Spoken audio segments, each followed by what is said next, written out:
Betul bahwa di tahun 2025 ini sejauh ini bukanlah defisit yang terlampau buruk. Tapi jangan lupa tren defisit sudah kembali terjadi. Nah, pada tahun 2024 selama setahun itu investasi dan berutang piutang keluar itu 26,9 27 miliar dolar. Besar loh itu, dan itu terbesar sepanjang sejarah. Penduduk Indonesia berinvestasi keluar untuk transaksi internasional yang dicerminkan oleh neraca pembayaran Indonesia dengan komponen-komponennya, transaksi berjalan dan transaksi finansial. Arus modal masuk dan keluar sebetulnya mengisyaratkan kondisinya.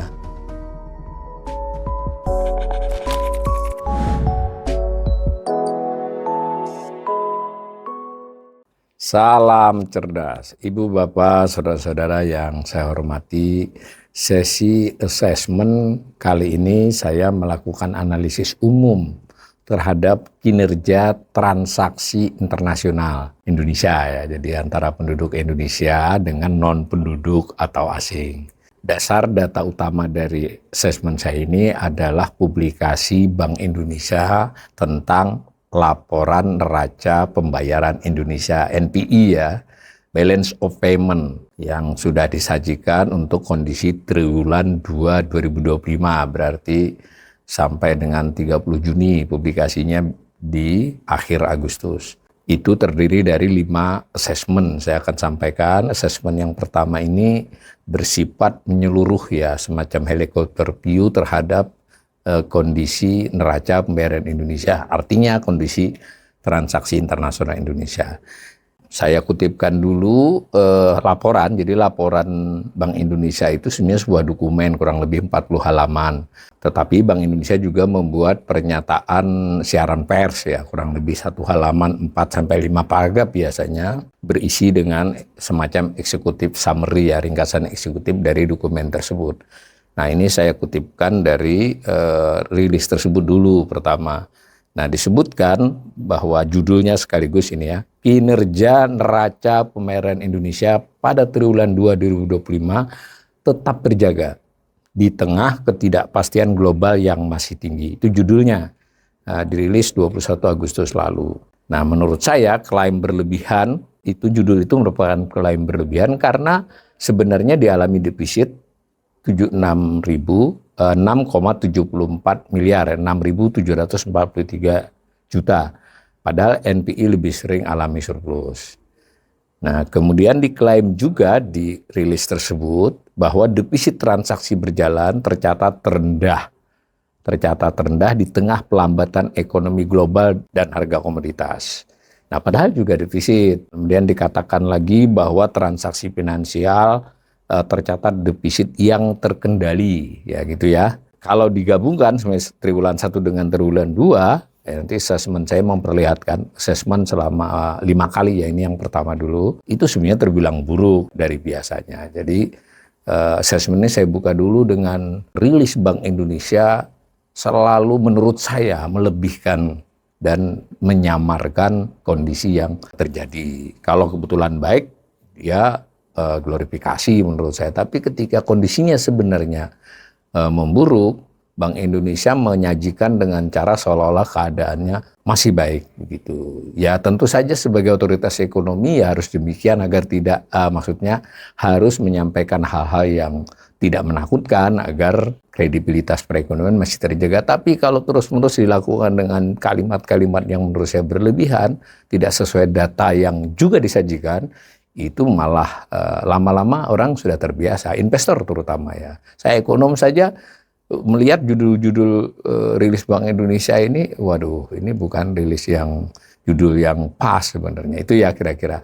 Tapi baik, kita lihat dulu saja nanti angka-angkanya. Nah, tapi sebelumnya saya ingin merefresh, menyegarkan lagi, karena ini berkali-kali mengatakan neraca pembayaran Indonesia itu adalah sebuah catatan ya, neraca catatan yang mencatat transaksi internasional penduduk Indonesia dengan, bukan penduduk dengan non-penduduk. Pengertian penduduk itu menyangkut personal, perusahaan, negara, atau badan apapun berbadan hukum Indonesia. Nah, yang non-penduduk berarti yang bukan berbadan hukum Indonesia. Nah, catatannya dari sudut pandang Indonesia. Jadi misalnya kalau Indonesia itu membeli impor kan, sifatnya mengeluarkan duit kan, itu mengeluarkan membayar dengan devisa, itu kan dari sudut pandang Indonesia namanya. Kemudian kita juga tahu bahwa jika ini surplus berarti kita menambah devisa ya, menambah cadangan devisa. Ini misalnya kalau triwulan, karena disajikannya tahunan dan triwulanan. Nah itu kalau dia surplus berarti dia menambah devisa, kalau dia defisit dia mengurangi. Nah penyusunan NPI ini, balance of payment ini juga ada acuan internasionalnya, dan Bank Indonesia menurut penjelasannya selalu memakai acuan itu, jadi tidak asal. Tentu setiap negara melakukan penyesuaian karena kadang-kadang data yang tersedia memerlukan estimasi, memerlukan pemeriksaan yang itu disesuaikannya. Nah, acuannya itu masih acuan yang lama tapi mengalami beberapa kali perbaikan ya, namanya Balance of Payment and International Investment Position Manual ya. Nah, edisi ke-6, BPM 6 namanya. Nah, mari kita lihat angka-angkanya.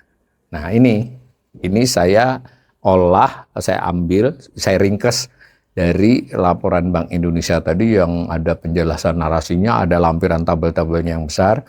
Itu neraca pembayaran Indonesia yang tadi mencatat transaksi internasional tadi. Jadi intinya adalah catatan tentang duit masuk dan duit keluar. Ya, apakah duit masuk itu karena kita berjualan, dagang ya? Apakah karena kita meminjam uang, utang? Ataukah karena orang investasi ke kita? Yang penting catatan tentang duit masuk.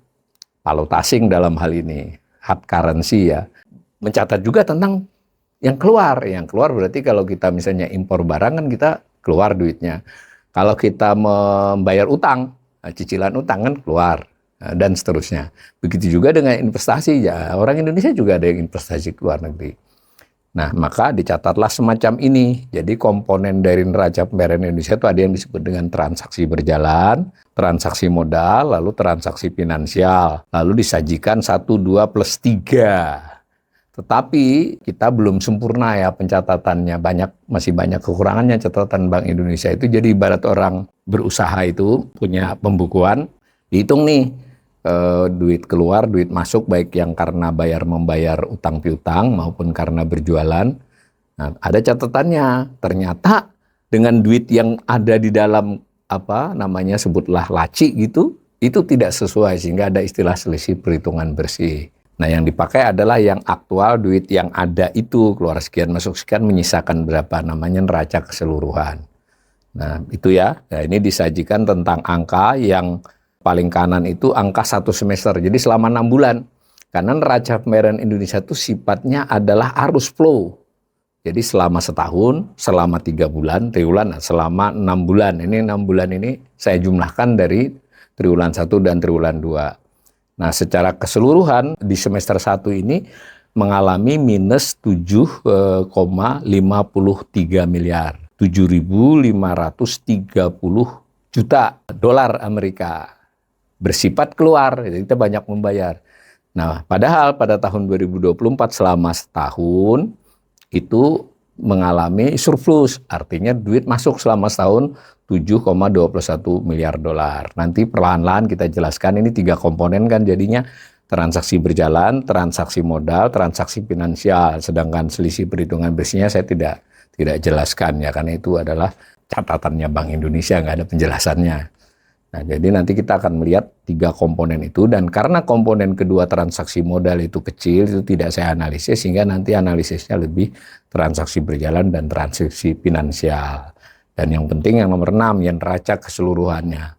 Jadi saya ulangi lagi, selama 1 semester ini kita bersifat transaksi kita berakibat akhir kita membayar 7,53 miliar dolar selama 6 bulan. Sedangkan tahun 2024 selama 12 bulan setahun kita bersifat menerima devisa 7,21 miliar.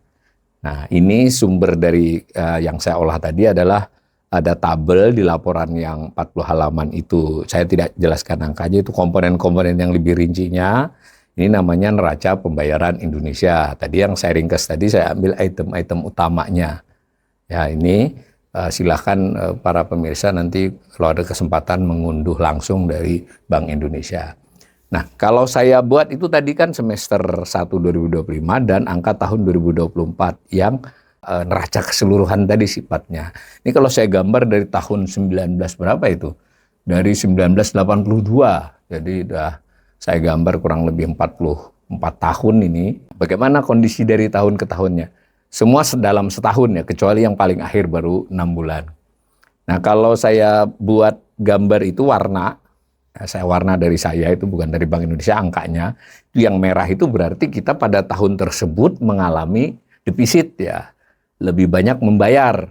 Kalau dia biru berarti kita banyak menerima. Tapi ingat, tidak peduli itu karena ekspor impor barang, jual beli barang maupun karena utang piutang atau orang investasi. Tapi ini prinsipnya duit di laci itu bertambah atau berkurang atau dompet lah. Jadi neraca pembayaran itu kalau saya sederhanakan adalah catatan tentang keluar masuk duit di laci atau di dompet kita sebagai negara. Nah begitu ya. Saya sederhanakan pada tahun 1981 sampai 1996 kita surplus 2 kali, defisit 4 kali. Jadi di era Soeharto kita banyak surplusnya gitu gampangannya. Soeharto yang mulai dari 81. Kemudian 97-98 waktu kita mengalami krisis ekonomi itu defisitnya lebar, merah 2 itu ya. Nah kemudian 99 sampai 2024, nah, ini era reformasi, kita surplus 19 kali, defisit 7 kali. Jadi lebih banyak surplus juga masih. Nah khusus 2013 dan 2018, ya defisitnya cukup lebar. Nah sampai di situ assessment saya jadi satu lagi nih, saya poin assessmentnya. Ini agak rawan nih semester tahun 2025 berjalan ini. Satu semester ini kita sudah defisit yang cukup lebar. 7,53. Ya tergantung semester 2 ini. Kalau semester 2 ini kembali defisit, nah, maka akan menjadi defisit terbesar sepanjang sejarah. Kan pemerintah paling sering tuh mengatakan ini angka kemiskinan terendah sepanjang sejarah, angka pengangguran terendah sepanjang sejarah. Nah ini kita belum tahu nih, bisa-bisa nanti menjadi neraca pembayaran Indonesia defisit terlebar sepanjang sejarah. Tapi kita tidak, kadang bisa saja semester 2 surplus. Tuh. Kemudian kalau saya lihat khusus semester 1 saja, tadi setahun, kecuali yang terakhir. Nah ini bagaimana biar fair dibandingkan satu semester. Jadi belum tentu ya satu semester itu defisit, nanti terakhirnya jadi surplus bisa saja. Karena kan semester 2 bisa terjadi dinamika. Ini saya hanya gambarkan saja untuk kita bisa melakukan pencermatan. Khusus semester 1 dari 2010 sampai 2025 ini sudah 4 kali kita mengalami defisit. Dan perhatikan juga di beberapa tahun terakhir surplusnya itu tipis, tidak lebar, maksudnya tidak banyak. Nah jadi tahun kemarin 2024 sebenarnya satu semester sudah defisit kita, tetapi di semester keduanya mengalami surplus yang cukup signifikan, banyak, maka bersihnya setahun menjadi surplus 2024. Nah ini kita tidak tahu 2025 ini. Ini formatnya begini ya. Itu khusus neraca keseluruhannya. Lalu tadi kita kan di depan sudah lihat bahwa komponen utama dari neraca pembayaran itu 2. 1 transaksi berjalan, kedua transaksi finansial. Kadang disebut juga transaksi modal finansial. Ya, sedangkan yang transaksi modal yang kecil itu sebetulnya terkait dengan hibah, dengan semacam itu, hibah kepada pemerintah terutama atau hibah kepada lembaga non-profit. Jadi tidak besar dia. Yang transaksi finansial ya transaksi ya. Nah, transaksi berjalan itu jika disederhanakan adalah neraca perdagangan barang dan jasa secara keseluruhan. Hati-hati para pemirsa. Bedakan dengan neraca perdagangan yang dirilis Badan Pusat Statistik seperti setiap tanggal 1 awal bulan ada itu yang catatan bulanan. Itu khusus perdagangan barang. Sedangkan transaksi berjalan atau current account di dalam neraca pembayaran Indonesia itu mencatat barang dan jasa. Bisa dibayang ya, barang dan jasa itu kan macam-macam. Nanti kita jelaskan. Jasa itu misal jasa transportasi, jasa pariwisata, jasa manajemen, jasa copyright, jasa hak kekayaan intelektual. Tuh, kalau misal kita ada perusahaan-perusahaan asing yang di sini franchise itu kan kita bayar kan, itu penduduk Indonesia bayar kan, perusahaan atau apa. Nah itu kan jasa. Nah, barang dan jasa semua itu namanya transaksi berjalan. Lalu yang kedua adalah transaksi finansial. Transaksi finansial ini sederhananya adalah transaksi utang piutang dan investasi. Baik kita berutang, membayar utang, cicilan maksudnya, terus mengutangi. Jangan lupa orang Indonesia juga bisa ngutangi luar negeri. Kalau misalnya penduduk Indonesia, perusahaan kah, orang kah membeli US Treasury Note, SBN-nya Amerika, ya kita ngutangi ke Amerika, Indonesia.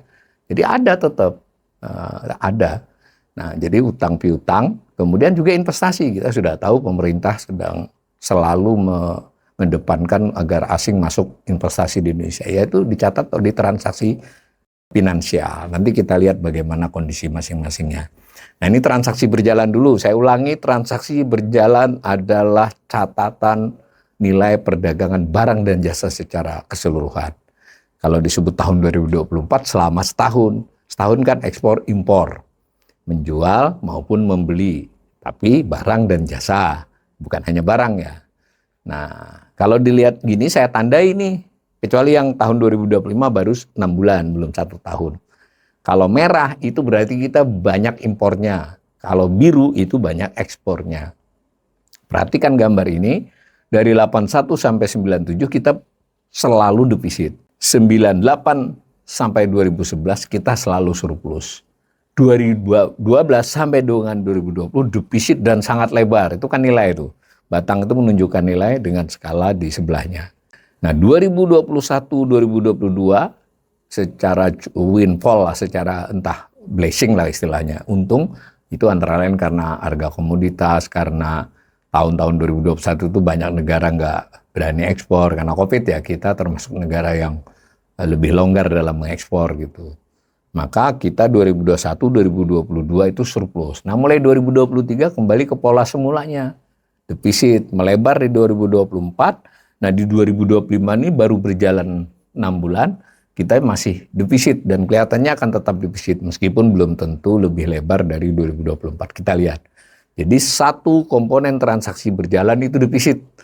Nah, kembali ke pola biasanya. Makanya tadi totalnya kan neraca pembayaran ini kan satu komponennya. Komponen ini menyumbang ke NPI defisit. Nah, saya buat lagi kebiasaan menganalisis nilai defisit tadi, yang tadi kalau tadi kan misalnya tahun 2024 itu 8,68 miliar dolar. Sedangkan yang 6 bulan ini baru 3,24 miliar dolar. Defisitnya si transaksi berjalan ini, perdagangan barang dan jasa ini. Nah, itu juga untuk analisis biasanya disajikan dengan persentasi atas PDB ya, jadi dalam nilai dolar. Jadi presentasi dari defisit dengan seperti juga defisit APBN kan, itu biasa disajikan defisit APBN dengan PDB. Ini juga begitu.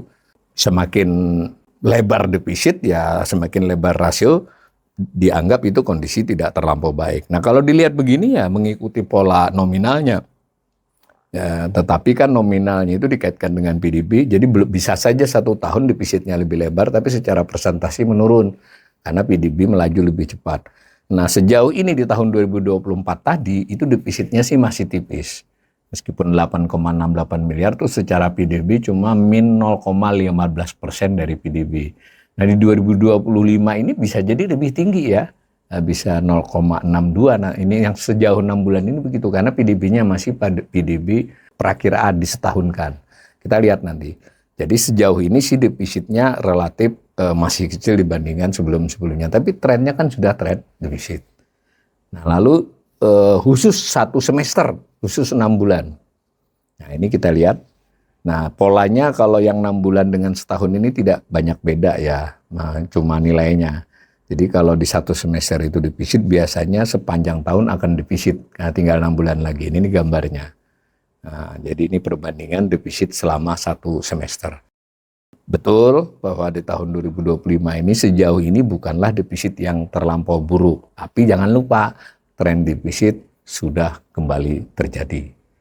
Nah, itu kelompok transaksi berjalan. Kelompok kedua di dalam neraca pembayaran adalah transaksi finansial. Utang piutang dan investasi kalau bahasa populernya. Nanti macam-macam jenisnya investasi ya, ada investasi langsung, ada investasi portofolio, ada investasi lainnya ya begitu ya kurang lebih. Bank Indonesia di dokumennya itu menyajikan banyak data, nanti kita bisa mengolahnya, saya mengolahnya, itu secara pengelompokan ada modal penduduk Indonesia yang keluar masuk, bukan modal penduduk Indonesia yang sedang ada di Indonesia. Ini yang di luar, artinya keluar dari Indonesia ke luar negeri, baik itu tadi memberi utang atau beri investasi di luar negeri. Nah, itu disebut aset. Ini penyebutan ya. Jadi penyebutan modal penduduk Indonesia disebut aset. Sedangkan modal asing yang keluar masuk di Indonesia, kan dia keluar masuk ya tiap minggu, tiap bulan. Misalnya dia masuk ke pasar modal, beli obligasi, beli SPN, kan bisa keluar masuk. Atau dia taruh di bank, itu juga dia bisa keluar masuk. Mungkin yang lebih tidak mudah keluar masuknya, keluarnya tidak mudah itu adalah kalau dia bersifat investasi mendirikan pabrik. Tapi tetap bisa dalam jangka panjang kan. Nah ini catatan tahunannya. Nah pada tahun 2024, penduduk Indonesia selama setahun itu investasi dan berutang piutang keluar itu 27 miliar dolar. 27 miliar dolar ya. Besar loh itu. Jadi dan itu terbesar sepanjang sejarah. Penduduk Indonesia berinvestasi keluar. Nah, pada saat yang bersamaan, penduduk asing, modal asing yang masuk ke Indonesia juga cukup besar. 44,63 miliar dolar. Ya tidak terbesar tapi terbesar kedua sepanjang sejarah. Tapi akibatnya kita surplus 17,63 miliar dolar. Secara neto modal keluar dan modal masuk dari sisi penduduk Indonesia dan asing itu masuk 17,63. Nah 6 bulan berjalan ini ternyata lebih banyak modal penduduk Indonesia yang keluar dibandingkan penduduk asing yang masuk. Nah selisihnya itu yang garis hitam itu. Nah, pada dasarnya kita sering memang ciri-cirinya transaksi finansial Indonesia itu secara kebiasaan surplus, banyak modal masuk dibandingkan modal keluar, banyak modal asing masuk daripada modal Indonesia yang keluar. Nah, tetapi apa yang dilihat dari gambar ini? Bahwa selama beberapa tahun terakhir sebelum 2024 sebetulnya rendah kan? Agak melompat di 2024 dan 2025 ini turun lagi. Nah kita tidak tahu nih nanti 6 bulan tersisa ini apalagi belakangan ini ada beberapa situasi politik yang bisa dibaca oleh pihak asing itu kurang stabil, sangat mungkin modal masuk ditahan ya. Dan juga bisa saja modal penduduk Indonesia pergi keluar lebih cepat, kita belum tahu karena itu perlu waktu ya. Tapi ini gambarnya begini. Nah kalau saya pindah yang hitam ini, garis hitam yang bersifat neraca netonya ini, tapi saya gambar dalam bentuk diagram batang seperti ini. Jadi pada dasarnya yang biru itu menunjukkan secara neto itu kita sering masuk modal, yang merah itu menunjukkan keluar. Jadi di 2025 satu semester ini termasuk unik ya. Nah, tapi kan belum selesai, masih kurang 6 bulan. Nah, kalau misalnya khusus satu semester 1, ya gambarnya begini. Jadi baru 2 kali ini, jadi asesmen saya ya itu tadi mengkritik pernyataan ini situasi ya terjaga ini sebenarnya kan harusnya otoritas Bank Indonesia, otoritas moneter harus hati-hati ini. 2025 ini sinyalnya bukan sinyal yang baik dari sisi transaksi berjalan maupun transaksi finansial ini. Dan kalau digabungkan, nah gitu ya, nah, semacam itu. Nah, maka saya tutup ini bahwa terlepas dari Bank Indonesia yang 2 kali sudah triwulan 1, triwulan 2 rilisnya tentang dokumen neraca pembayaran mengatakan ketahanan eksternal kita kuat, indikator-indikatornya bagus, kalau defisit dikatakan defisitnya masih tipis, terkendali, terjaga, tapi data-data menunjukkan bahwa 2025 untuk transaksi internasional yang dicerminkan oleh neraca pembayaran Indonesia dengan komponen-komponennya, transaksi berjalan dan transaksi finansial, perdagangan barang dan jasa secara umum, dan arus modal masuk dan keluar sebetulnya mengisyaratkan kondisinya sudah kurang baik. Mudah-mudahan ke depan tidak memburuk.